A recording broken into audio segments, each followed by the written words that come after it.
जय श्रीराम।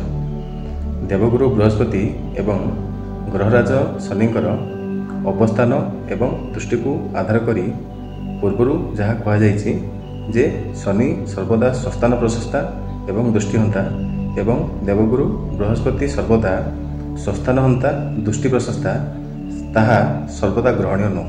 कारण ता पूर्वर गोटे श्लोक अच्छी जे शनि क्षेत्रे जदा जीव जीव क्षेत्रे जदा शनि स्थान क्षय करे जीव स्थान वृद्धि करे शनि। अर्थात जदि बृहस्पति क्षेत्र में शनि अवस्थान करथांती तेबे से अवस्थान करथुवा भावर वृद्धि करथांती। ठीक से परी जेतेबेले शनि क्षेत्र में गुरु अवस्थान करथांती से सी भावर हानि करथांती। किंतु सर्वदा जे शनि स्वस्थान प्रशस्ता दृष्टिहंता एवं बृहस्पति जे सर्वदा दृष्टि प्रशस्ता स्थानहंता नुहति। जय जगन्नाथ।